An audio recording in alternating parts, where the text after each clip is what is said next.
Dr. Andrew Childs. We've introduced him already. The title of his talk is Navigating the Pitfalls of Modern Culture and Technology. Please welcome back to the stage Dr. Childs. Good to be here again. So that's the title of the talk. It's an interesting. Is it an anti-technology talk? Not really, but we need to be realistic about this thing. So let's get right into it. We're going to use a little technology here. So we're navigating pitfalls in Niagara Falls. So there's some irony here with the title. Here's what you were promised. How do we avoid dangers and utilize the benefits of smartphones, social media, and artificial intelligence?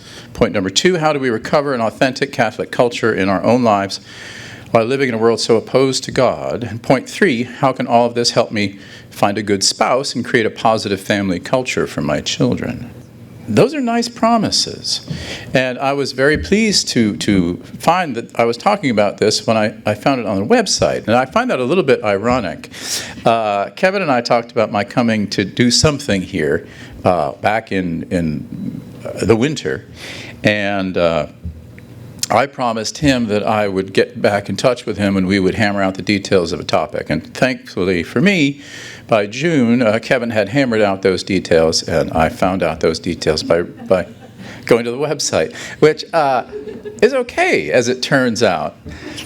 Many of you have heard me talk before. I'm sorry about that. If there's any sort of lasting scars, seek therapy. It'll be okay. But frequently my talks are vaguely coherent, usually delightful, meanderings and kaleidoscopic eloquence, which may or may not have anything to do with the topic at hand. And I found myself in this case facing the happy accident of actually being able to speak about something that my employer wanted and might be useful to you. So as it turns out, there really are first times for everything. So we're going to give it a shot. Actually, it's a very good promise, and this is very important material, so I'm happy to talk about it. What's ironic is that I am most likely the least tech-savvy person in the room. And to prove that point, I've actually brought my original cell phone from 1999. You see that? Now, you kids don't understand what this is. It actually has what we used to call an aerial. It has an antenna. Now, why, you ask, do I still have my cell phone from 1999? Well, it's near and dear to me, and maybe there's a part of me that still wishes I could use this. But honestly, I still have the same phone number from 1999. So I'm not really about tech, but I have to use it. So it's kept me from becoming addicted to it, and I think that's an important thing. I have an interesting perspective on it. And it's all around us. We've got to figure out how to do it. I don't know. I don't want you to become too comfortable with technology. I don't want you necessarily to be like me. You don't need to go backwards. I'm going to ask you to consider having a certain relationship with technology here in a minute. But I don't like reprogramming the coffee pot. That gives me a little bit of anxiety. It took me a long time to figure out that you and YouTube was actually me. I've never had a website. And if you're that person who's been looking for me on LinkedIn, I'm sorry. I set up an account, I don't know, 10 years ago, but I don't think I've checked it since. So if you're that invitation that keeps coming up, I've forgotten how to log in, by the way, which is probably... Anyway, so really when it comes to technology, I refer to myself as an HFT. And an HFT stands for high functioning troglodyte. So it's a thing. Be an HFT.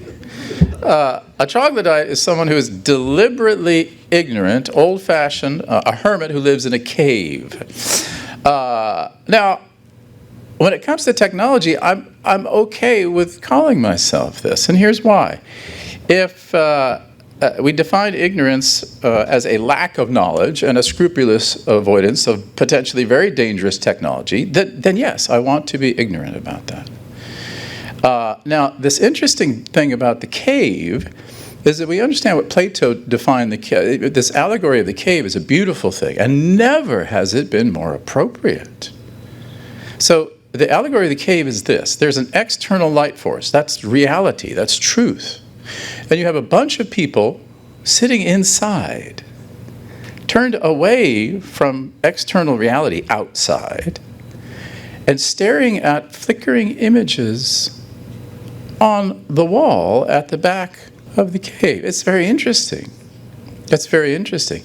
It sounds an awful lot like people living an online life. And it might turn out that the technological troglodyte is the person who's outside of the cave. And I would encourage you maybe to spend more time outside of that cave. I would encourage you to be an HFT. And to prove how much I want you to be an HFT, I actually made buttons. So if you want an HFT button, I'll leave those out there on the table. You're welcome.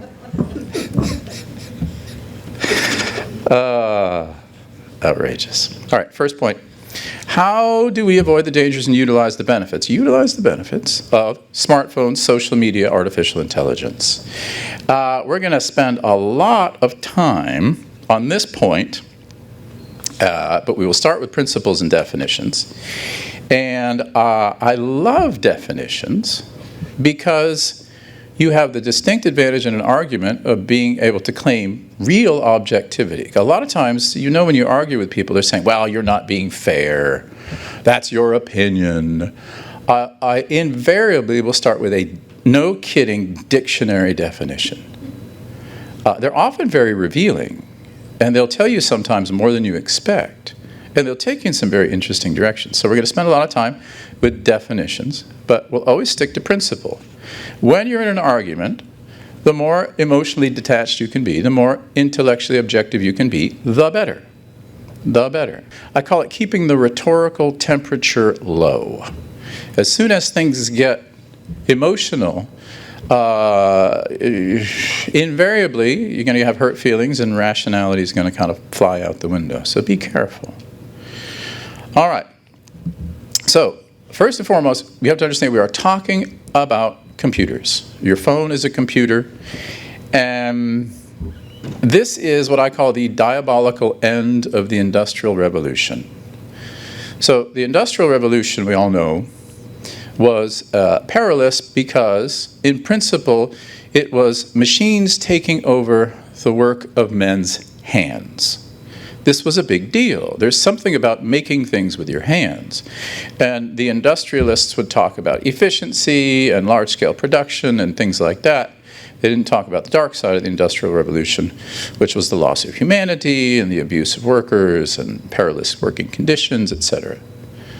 It's a loss of identity, really, for a man not to work with his hands, and that was a problem in the Industrial Revolution. Well, that's not the end. The devil will love, he loves the fact that he can, there's a lot of low-hanging fruit when it comes to sin, right? These are sins of the flesh. It's the easy stuff for the devil. And remember, the devil and his minions are disgusted by your flesh. Disgusted by it just in general. They've got a real problem with the incarnation. I will not serve. People say, well, this is about Our Lady. No, it's just you, God Almighty. You're connecting yourself to dust. Why would I serve that? That's disgusting. When it comes to sins of the flesh, that's even more disgusting for the devils. It is said, some moral theologians would tell us, that the devils are happy to lead you into the sins of the flesh, but they're not going to look at it. It disgusts them. All right? So, the diabolical end of the Industrial Revolution is not your hands, it's your mind. And so this, my friends, is a machine taking over the work of your mind. Be very, very careful. That's really what the devil wants. There's a hierarchy in heaven, right? You can get to a higher place by being a better person. There's also a lowerarchy in hell. You can get to a worse place by sinning more gravely. And sins of the intellect are pretty serious. That's what the devil's after. And you're giving it to him. Be careful. Turn the brain on more often, turn the phone off more often. I'm not going to sit here and pretend to say all of a sudden, we're going to go back to, Morse code. And no. Be realistic. All right. Remember this about your online presence. It is instantaneous, it is global, and it is permanent. Just as long as you know that, it's fine. The images don't go away. You can't delete any of this stuff. Simple. The definitions of a lot of these things will contain some contradictions, but sometimes some really startling candor. We're going to start with the World Wide Web. That's a stunning admission if you think about it. This is a construct designed to entrap and entangle. Yeah. So when a moth flies into a spider web, it struggles in vain to get out. What people are doing with the World Wide Web is jumping in voluntarily and enjoying that entrapment and wanting to become more and more entrapped all the time. All right. I think this is the next slide. Smartphones. What's the definition of a smartphone? Is that contradiction or is that candor? Well, it's actually a little of both. So here's the dictionary definition. And though I wish I had a 20-volume Oxford English dictionary, oh, glory, Noah Webster will do okay. But again, the older the dictionary, the more interesting the definition. So in 1969, which is the year of my birth, I'm a child of the 60s. Happy birthday, young man, back there. Someone just joining the 50 club. All right, my students used to be impressed when I said I was a child of the 60s. I spent 6 quality months in the 60s. So NASA had less computing power than your iPhone. And that's not just ground control in Houston. That's the entire agency. The agency of NASA in 1969, and that's when they put somebody on the moon, or not, depending. Yes. I'm not going to go down that rabbit hole. Wicked child. I mean, you're not going to pull me into that. It's the entire agency. This is fact. This is fact. And that's startling. Why smart and not intelligent? That's interesting. Let's define both. Intelligence, having good understanding, high mental capacity, quickness in comprehension, and sound thinking. That's intelligence, dictionary definition. The built-in processing capacity of a machine that qualifies it as smart is not intelligence, it's just raw computational power. I wish we had time for me to show you a video. This is a talk I have not done yet, but I would love to. I call it the most beautiful thing in the world. I don't want to tease it too much because I haven't given the talk yet, but we see a picture of a small child who's hearing for the first time. And what happens when his reactions change as a result of his world changing completely is something no machine will ever be able to do. The computing capacity of a machine now, I mean, how many 11 bazillion, trillion things a second, whatever. But it can never do what the human brain can do in terms of reacting to actual stimulus. The machine can only do what you tell it to do. Remember that. We're looking ahead a little bit, but artificial intelligence is by definition artificial. Machine only does what you tell it to do.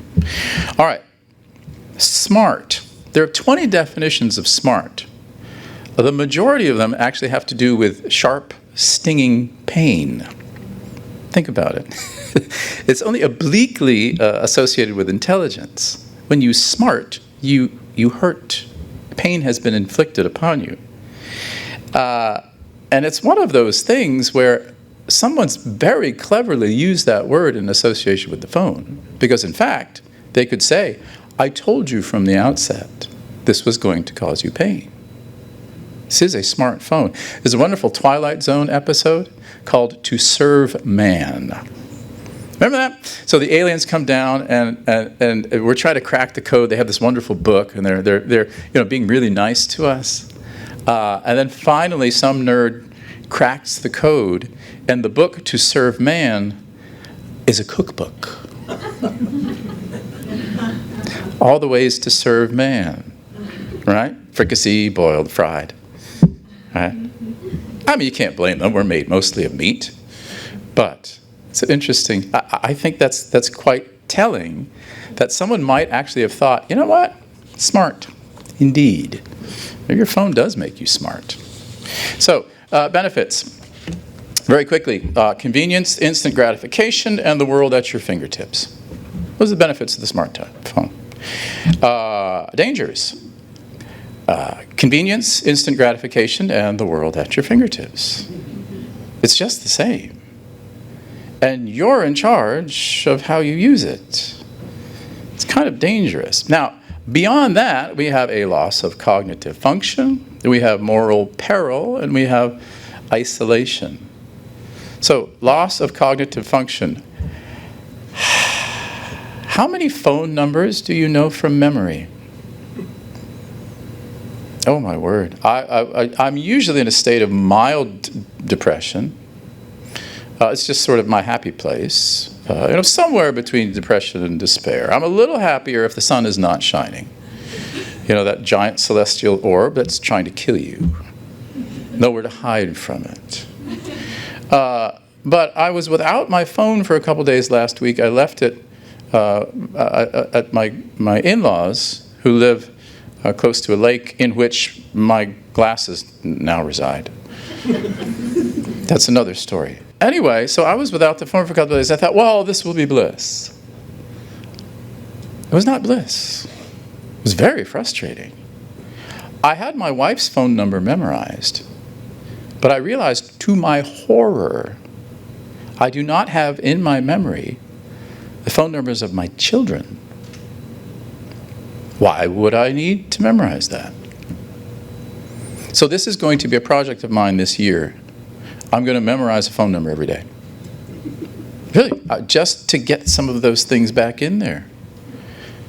Do you know your best friend's phone number by memory, or do you just sort of boop it?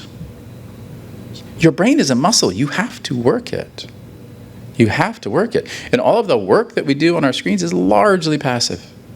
Just remember that. The phone wants to erase your memory. That's not too much to say that. And that's a scary thing. At least the capacity for it. Moral peril. The phone is a pornography vending machine. And unlike most other vending machines, it's free. And it seems to give you a sense of anonymity. So this brings us to isolation, which is not a good thing. Phone time is alone time. Isolation is a choice, and it's a very bad one. The devil wants you in isolation. That's the place where he can tell you no one understands you. That's the place where he can tell you that you are alone. That's the place where he can tell you that your despair is really the thing that you need to keep you going. He'll give you the answers, right? No. He'll keep you where you are. And he loves isolation. Like any predator, he loves isolated targets. The flocking mechanism is for real. We are social creatures. There is strength in numbers. People will see us sometimes more objectively than we can see ourselves. Yeah, it's one of the devil's favorite tools. I talk to this maybe to the great annoyance of my students. There's a line between maturity and immaturity. And at some point we all cross it. The longer you try to stay on the immaturity side of things, the worse. The sooner you try to get over into the maturity of side of things, maybe the worse sometimes. Hyper-sophistication is a dangerous thing. We see it all the time, certainly physically. But when you are on the immaturity side of that line, the thought that anyone can understand you is insulting to you. I am unique. No one knows what I know. No one experiences what I experience. And we all feel that at one point in our lives. The other side of that line is the recognition, it's called maturity. It's the recognition that everyone ever has felt exactly what I'm feeling. It's a great consolation. The human condition is universal. There are particulars that apply only to you. It makes you you, and it's beautiful. But the devil wants you to think that no one has ever been through what you've been through. You would be surprised. This is a Q&A section, which is probably not even legal. But I bet the old folks in the room here would love to sit up and tell you some stories about just how naughty you are. Yeah, I used to get bored doing what a lot of young people go to confession for, thinking. And that's not a boast. That's why I gave up any hopes of a reasonable or profitable career to work for the church and to teach, which is essentially the abandonment of a reasonable and profitable career. What else would I do? I don't know. Nothing anymore. The other problem with isolation is that we delude ourselves, especially with the phone, into thinking that somehow that is social and that is real. And it is neither. It's actually cave dwelling of the platonic sort, of the worst kind. All right, so what do? First of all, what would your high-functioning troglodyte self do? Okay, remember, I've got the buttons. Remember fallen nature. You've got limitless, instant access to everything, seeming anonymity, seeming impunity. And you are not likely to spend all this time on your phone doing spiritual reading. The irony there is, if you did spend all your time online doing spiritual reading, you'd probably be very proud of the fact that you did that. So be careful even there. Limit your time. Really, be honest. Track the time you spend on your phone. It does that for you, by the way. You all have that. You just go to the thing and say, how long have I been on the phone? And this time warp of phone time is really remarkable. If you think you've been on the phone for minutes, you've probably been on the phone for hours. If you think you've been on the phone for an hour, I can guarantee it'd be several. These are averages. Many priests have said this. Father Philippe Pazat was the one who told it to me first. He said, time is the altar on which you make sacrifice to your God. He said, huh? Yeah. He said, wow, it's true. Time is the altar on which you make sacrifice to your God. Not too much to say some people actually worship these devices. Certainly idolize them. Here's the average. 4 hours, 30 minutes a day. It's the average amount of time people spend on their smartphones. I'm pretty sure it takes more time for my mother to text the 16 smiley face heart emojis, misspelled words than it should, but she's probably on the phone for about 20 minutes a day. There are people who are spending at least a full working day's worth of hours on the phone every single day. Be honest with yourself. The average, 60 checks of the phone, and half of these are at work. Now, I know, I don't know who you are out there, but I guarantee some one of you has checked your phone 30 times today. It's just a thing. The smartphone is a tool. A loaded gun is a tool. All right? The more dangerous a tool is, the more careful you have to be with it. But we don't seem to assign danger to the smartphone, but you only point a loaded gun at something you intend to kill. And that's okay. If you want to kill something, then you point a loaded gun at it and you pull the trigger.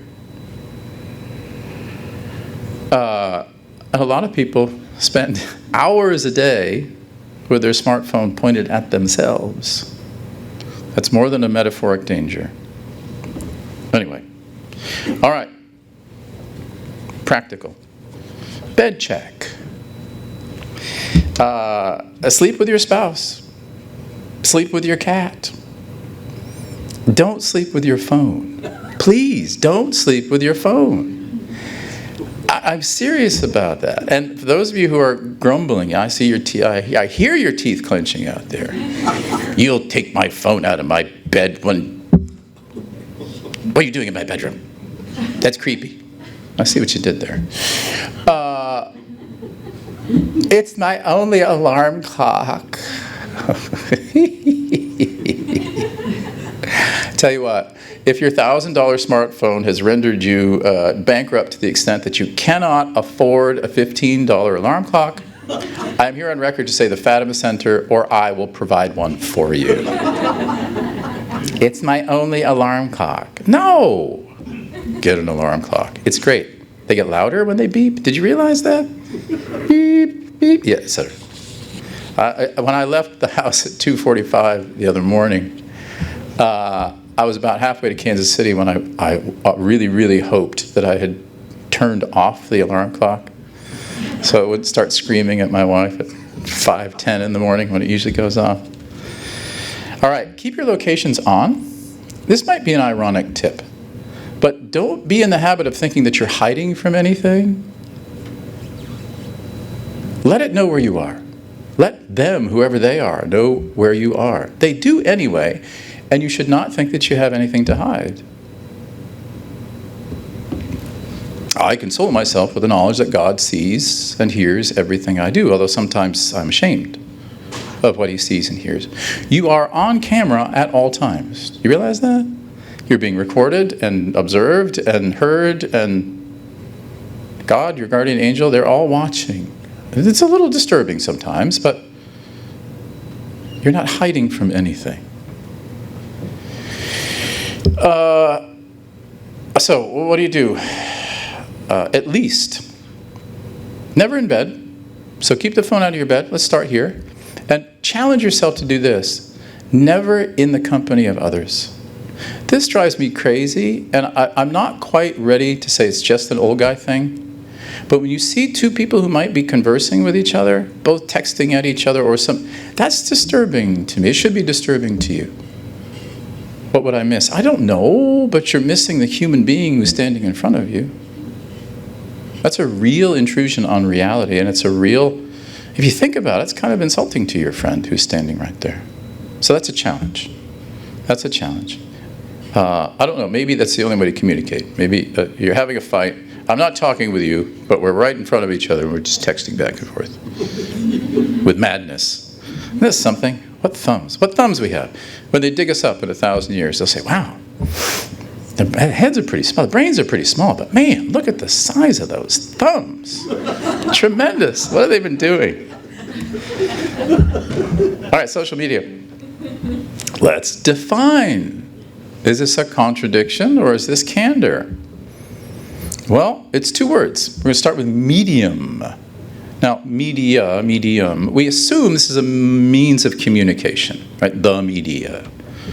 But it also can be a middle state, an intervening substance, surrounding conditions or influences. This is an environment. Or, and this is my favorite, the substance in which specimens are displayed and preserved. Dictionary definition. Again, the people who decided what these things were called might just have been waiting to say, look, I told you from the outset what this was. You bought this. It's not my fault that you chose to misinterpret the word, but there it is. Social. Definition. Pertaining to, devoted to, and characterized by friendly companionship, living or disposed to live in companionship with others or in a community rather than isolation. End of dictionary definition. That's not me telling you it's not social. Whatever, old guy. What is it? What, boomer? Boomer. Yeah, boomer. I'm not quite a boomer. Am I a boomer? I don't know. At some point, I think you just reach an age where you're just old guy. That's kind of cool. One day closer to death. What? Life is hard. I just want to sleep for a really long time. So, what are the benefits? You can reconnect with people You can connect with people. You can watch other people connecting with other people. You can see other people show you an idealized version of themselves to your idealized version of yourself. You can sell yourself, or even better, you can give yourself away. Whatever version of yourself you decide to put out there. Selfie face is a thing. That's a big deal. When you do a little research on smartphones, the camera, the reversing camera, it might seem like a small thing. It's not. It's a huge thing. You see people who look perfectly normal, and then there's a photo op, and all of a sudden it's selfie face. Because you know exactly how you look, but it's just a little bit, not quite you. Selfie face. Dangers. It is not social. By definition, it is not social. And it is not real by medium, by the expression of that first definition of medium. We are, as it turns out, specimens preserved and displayed in the digital medium. And all of this is transactional. You are the product, and you give yourself away to agencies who are monetizing your life. That should give you pause. This is not human interaction, by the way. It's not you, and it's not them. This is an intercourse between avatars. That's terrifying. It's terrifying.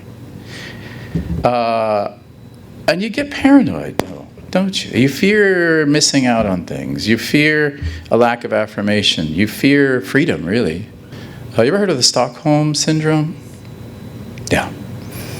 Where after some period of time, someone who is enslaved or imprisoned develops, to console themselves, feelings of affection for their imprisoners.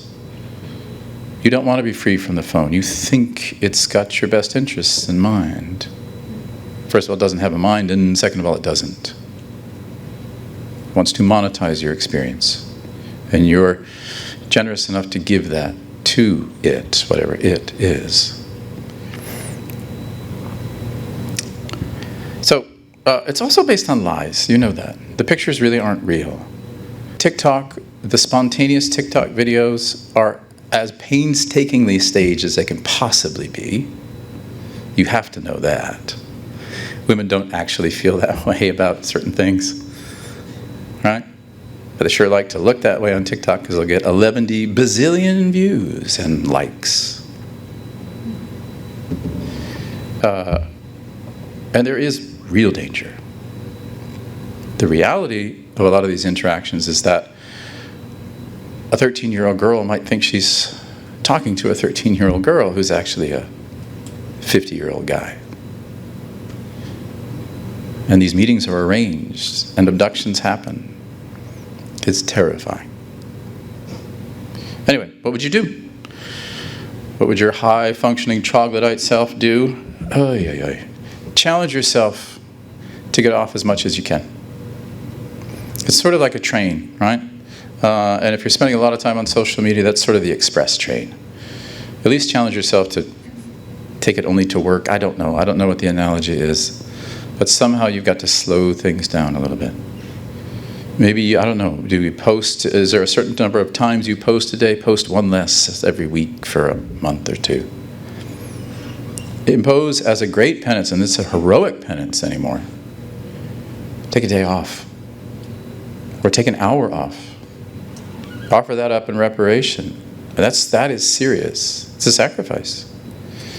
Remember, supernaturalizing suffering is a really, really good thing. We forget to do it. So one of the things I do is I coach CrossFit classes. And I will tell my athletes, supernaturalize it.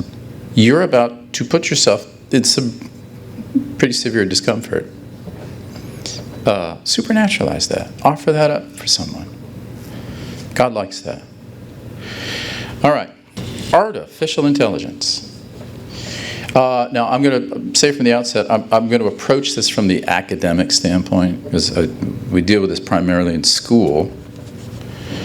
Definition, is this contradiction or candor? It's actually shocking candor.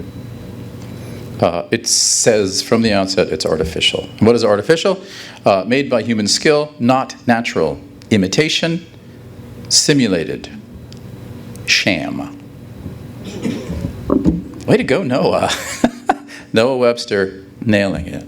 That's the dictionary definition. I know, if I'm annoying you or crushing your world, I'm sorry. I'm sorry. Benefits. It makes it very easy to become a lazy intellectual fraud. But it's a very valuable tool. Do your own work. Do your own work. Here's a challenge. Again, if you do not own at least a pocket Webster's dictionary, it will be provided for you by the Fatima Center or me. And challenge yourself to look things up in the book. Look things up in the book. I know, that's ridiculous. Dangers. Now, the definition of plagiarism is this: unauthorized use and usurpation of another individual's intellectual work. I can very proudly say I wrote my doctoral dissertation with 0 Google searches. Way to go, Boomer. Yeah, thank you very much. Don't clap. You know why that's true? Because Google searches didn't exist when I wrote my doctoral dissertation. That's the simple fact of the matter. It's very hard to avoid it. In an age of internet research, it becomes really difficult not only to police plagiarism, but to convince students that there's anything wrong with it. You can't define what it is, and you can't tell them when they've crossed out. It's so frustrating. And AI goes farther. This is now the usurpation of everybody's work ever. And supposedly you're generating original work. It's impossible to trace, by the way. There are certain turns of phrases my colleagues and I have gotten. You get suspicious. There just are you kind of can tell when you're reading an AI paper. But don't bother looking for it online. Thank goodness, that's so time-consuming. I don't care if you got turned it in, but used to be you would just punch in a suspicious, I would read a music paper, right? It would say, Beethoven was like a dude, and then, but his use of modulation by parallel thirds, and all of a sudden the voice would change completely, and you say, oh, blah, blah, blah, and up it would pop, right? It's not the same with AI. You don't know. And so what you have is to rely on the moral character of students and say, it is not right for you to claim that you are working when you've just told the machine to do your work for you. But that's what you've got anymore as an educator. The moral fiber of a student whose concept of morality has just been pulverized his entire life. It's heroic. It's heroic. Intellectual honesty these days is heroic. It's also very unlikely. Students are, for the most part, certainly in secular institutions, they're amoral. They're not immoral, they're just amoral. And so trying to argue the importance of a principle on moral grounds, I don't know of an analogy which is as ridiculous as that is to them. It's discouraging is one thing.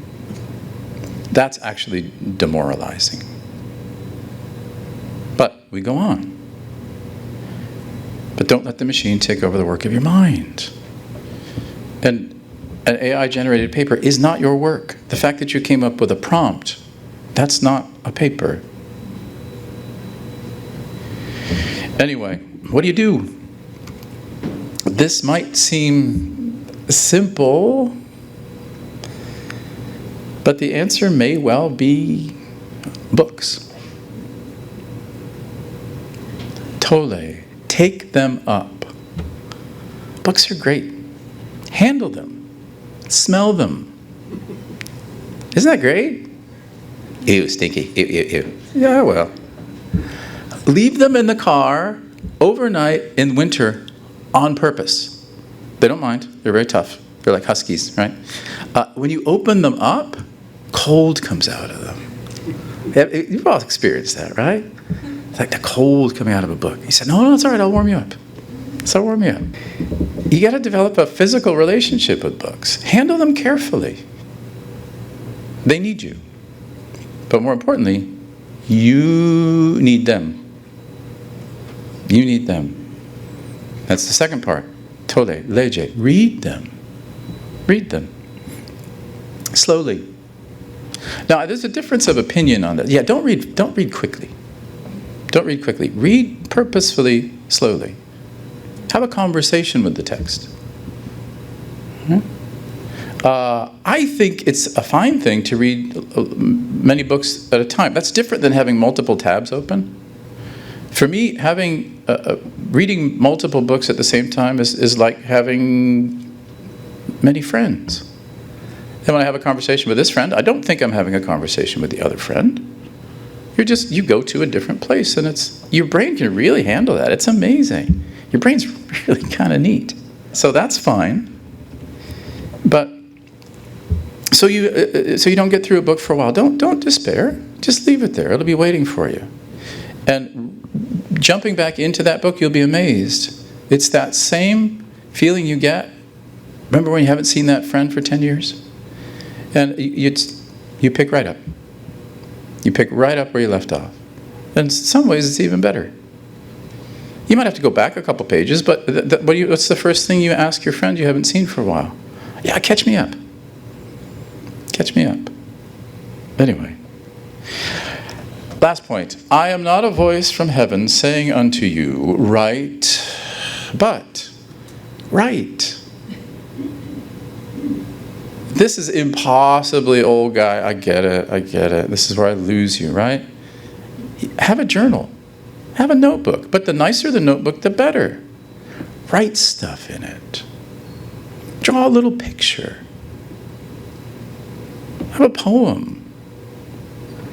Write down an axiom that you want to memorize 5 times. Write. There's something amazing about that. It doesn't have to be profound. And you might think, well, I don't really have anything worth. You might surprise yourself. You might surprise yourself. But again, that's exercise, not only the hand. It's interesting. The beginning of the school year, so I only use red pens, and it's a Pilot a G2 gel pen, 0.7, the ultimate weapon. And I leave them like heads on pikes outside of my office. I have an inbox, and every time I run out of ink, I just stick it on the box. You did this to me, students. You ran me out of another pen. I usually go through about 8 pens a year, which is not the most, but it's a lot of ink. But that, for the first time you write a correction on the paper in August or September, say, ooh, I haven't done this for a while. I haven't done this for a while. The font is a little bit out of focus. Any students? No students of mine in here, but I've got a particular font. It's I grew up in school at a time where penmanship was not, you had to define yourself. So it's a little interesting. I wish I wrote better. I hope it's comprehensible. Anyway, so do write. Second point. How do we recover an authentic Catholic culture in our own lives while living in a world so opposed to God? Now, as I told you, we spent a vast majority of the time on that first point. I think that's important. But here it is. We're going to define authentic Catholic culture. Authentic, not false or copied. Genuine, real. We have already talked a little bit about reality. Catholic, we can make our own definition here. This is a life centered on Christ. This is not one day a week. This is not a costume. This is not certain weeks more than others. This is an organic state of being all the time. Your mind is the mind of the church. Your heart is the heart of Our Lady and our Lord. That's Catholic. It is what you are, and how you think, and how you speak, and how you act. Simple. Culture. Definition. A quality of enlightenment or refinement arising from an acquaintance with and concern with what is regarded as excellent in arts, letters, manners, etc. And the etc. is actually in the dictionary. Or the sum total of ways of living. That's interesting. Not ways of expressing artistically. Of ways of living built up by a group of human beings and transmitted from one generation to another. It's beautiful. Culture is foundational. Literally. What do the modernists want to do? Erase everything in the past. And what precisely are you building on? Error, lies. It should be terrifying to us. Culture is our foundation. All of this starts, of course, with reality. And for us, that starts with faith. This is where it gets interesting. Faith is not a warm, fuzzy feeling, as you've been told.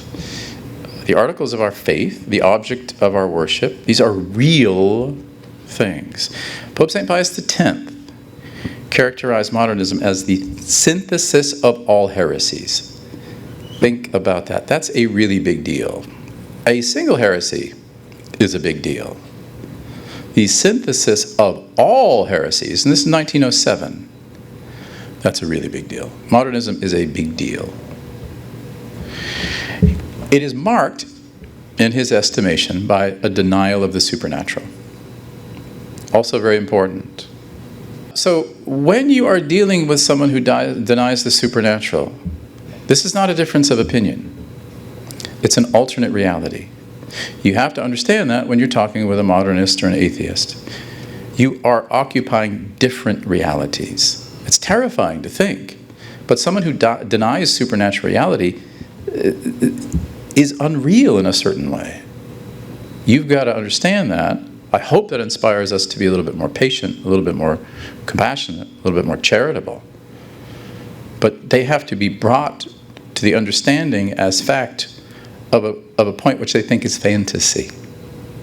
It's a huge distinction. That's mildly depressing, but we can get over it. Because remember, we don't have to do any of this on our own. We're just instruments. We want to be useful instruments, but we don't have to invent anything. All right. Authenticity must also be real.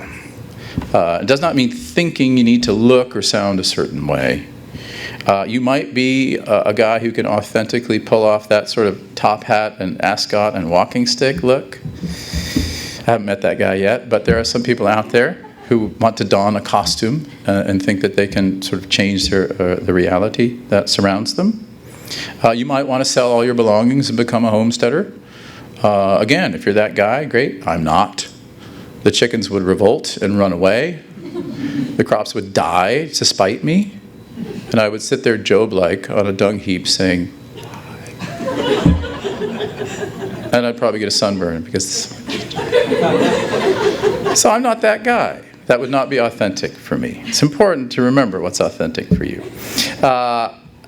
It's not about accidentals, and it's not about reinventing yourself based on somebody else's good ideas or experiences or skill set. Okay? Authenticity is right for you. Here's it's a challenge, yeah. Becoming genuinely, authentically cultured takes some work. We talked about that a little bit yesterday, but it's worth it. Everything worth doing takes work, right? Remember the definition. Enlightenment or refinement arising from an acquaintance with and concern with what is regarded as excellent in arts, letters, manners. Genuine culture ennobles you, but you've got to rise to meet it. It's not essentially passive. It's not a matter of trend. Remember, it's foundational. Quote, the sum total of ways of living built up by a group of human beings and transmitted from one generation to another. Tradition guides and supports us. But we look ahead.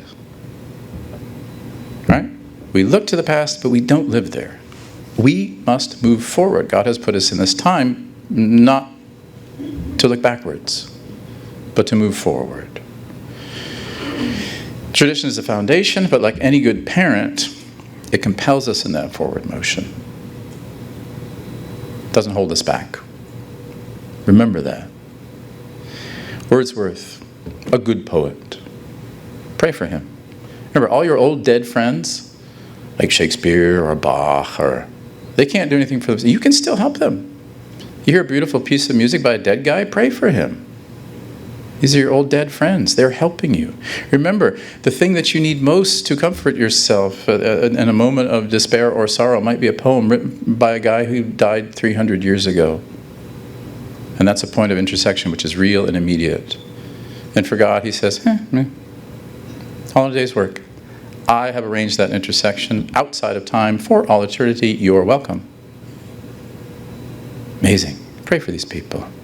Wordsworth says this, the child is father to the man.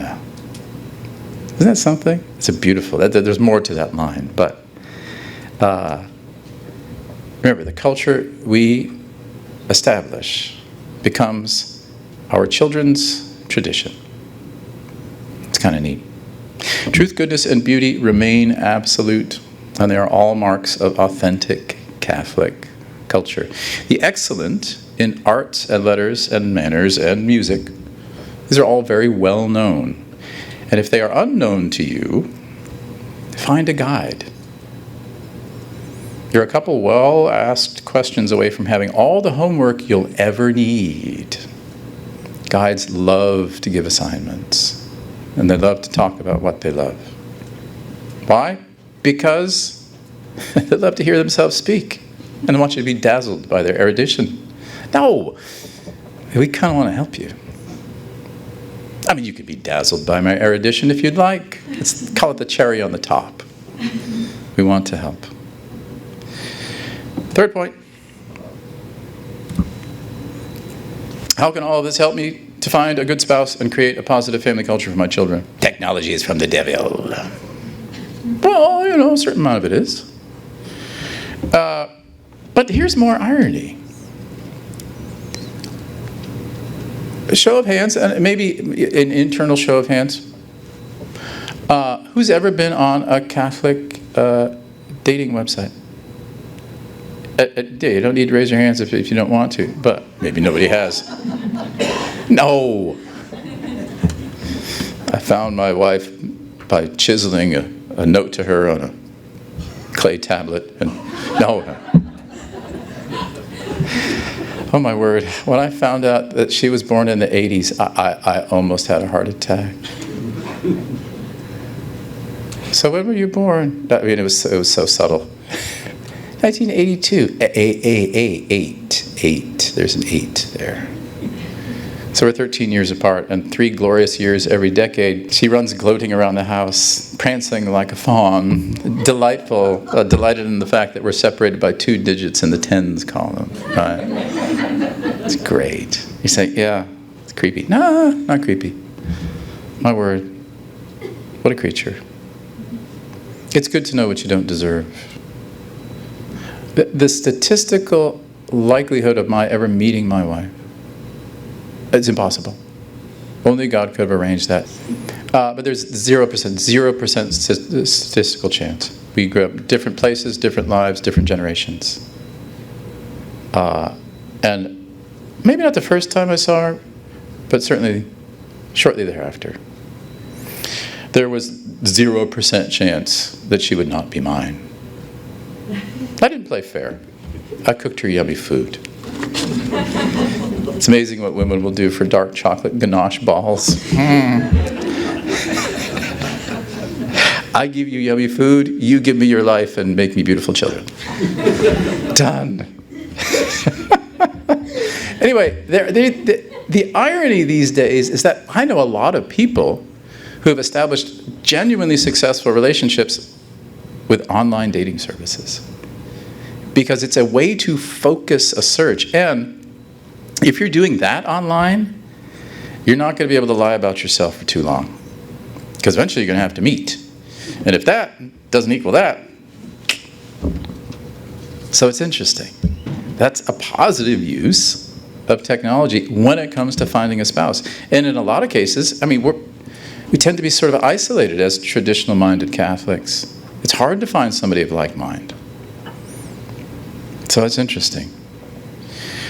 God will not be mocked, right? But he'll also not be outmaneuvered. Remember that. If the devil can use a tool in his attempt to destroy us, God can certainly use that tool as a way to help us. Just remember that. It's on us to use that tool correctly. But yeah, as I say, more and more, the easiest way for like-minded people to find each other is online. Fascinating. Creating a positive family culture. This starts with your spouse. Be madly in love. It's a choice. Remember courtship, for those of you who are married? It's bliss. You can't wait to do the best thing possible for your beloved. You are on your best behavior. You want to look and give and do everything you can. What changes? Well, how about nothing changes? Being madly in love with your spouse on a daily basis is a choice. But it's a choice that people forget to make a lot of the time. And that's really sad. But that can change at any moment. Be madly in love. Courtship is it forever if you choose to make it that way. And here's the thing. I'm not a good person. I'm not a pious person. I'm trying my best to dig myself out of some pretty serious holes. God is very good. His mercy is above all his works. But I'll tell you what, there is nothing I've experienced more powerful in my life in terms of that, wow, this is really working, supernaturally, honest to goodness working, than the grace of the sacrament of marriage. You call on it, you demand it, and it's there. And people who forget to call on it are ground down by the process of married life and parenting and all that stuff. The day I stopped chasing my wife around the house and seeing her roll her eyes and make that sound that she makes, you know that sound, guys, right? Leave me alone, go away. No, not going to leave you alone, not going to go away. And you're never going to stop being the thing I desire more than everything in the world. Because that's what I want. It's a choice. Some people think that happiness in marriage just happens. No, you got to choose it. And your children need to see it. Children need to see their parents in love with each other. Children need to see their parents being affectionate with each other. I want my children to roll their eyes at me because I'm being so affectionate with my wife. And they do, it's great. Especially my daughters. My 13-year-old daughter, oh my goodness. Did you see that, Becca? Yes. So I know I'm doing something good. Positive culture in your family starts with time. Your children are not your gods, but more than anything else, they just want you. They just want you. You can be working, how many times, the guy, I worked 2 jobs, I worked, and I got this pile of money, and I don't even know my kids. They just want your time. They want to know that you want them, more than the stuff. It's terrifying how much time we don't spend with our children. And you can't get that back. And besides that, what is more important than playing cars with that guy? That's Paul. So we have 5 children. We had 4 in pretty short order. And then we had a 7-year gap. And then that guy. Pretty real. See you in a little bit, Paul. Closing thoughts. Can you use technology in your family? Yes, you can. Use it responsibly. It's a loaded gun. Treat it carefully. Not all videos are bad. Watch good ones with your family. Not all games are bad. Play good ones with your family. All right? This is hard for me to say, but Spotify might just be able to make a better playlist than I can. Well, it's close. It's close. Having the entirety of recorded human endeavor at a click has its advantages, but hold yourself accountable. And spouses should work together on this. I leave my phone on the counter. I ask my wife, not to test her, But I'll say, will you just check my text messages for me? Her thumbprint opens my phone. I want her to know that she has total access to my phone at all times. I have nothing to hide from her. And if she wants to scroll through my entire search, fine. Yeah, and I'll ask her, just, can you check my text? And sometimes she'll answer for me. Fine. We are as one. Yeah, someone, your spouse at some point, but maybe even a good friend, should have access to your phone. That's accountability. Very interesting. All right. For Catholics, every age is an age of faith. Ours is also an age of hope, particular hope. Why? Well, we see the edifice of culture crumbling. We see the fabric of society unraveling. More doom and gloom, yeah? We witness the destruction of innocence on a scale unheard of since Old Testament times. Moloch's got nothing on the internet. We watch the church outpace her enemies in an attempt to destroy herself. Historically unique. In all of this, however, God is forcing our recognition of total dependence on Him. And the necessity of an unwavering hope and trust. Trust that He will never abandon His church. Trust that He will always allow us to protect our children. Trust that He will help us to live authentic, cultured Catholic lives in an age of godless, technological unreality. Trust that He loves us and wants us to be happy. These are the best of times. There's no better time to know that God is in control than when we seem to have lost all control. He's making it very clear. It should be a relief. Take it from an old troglodyte. Get real. Be an HFT. Turn off your phone. Watch the sunrise. Hug a human being.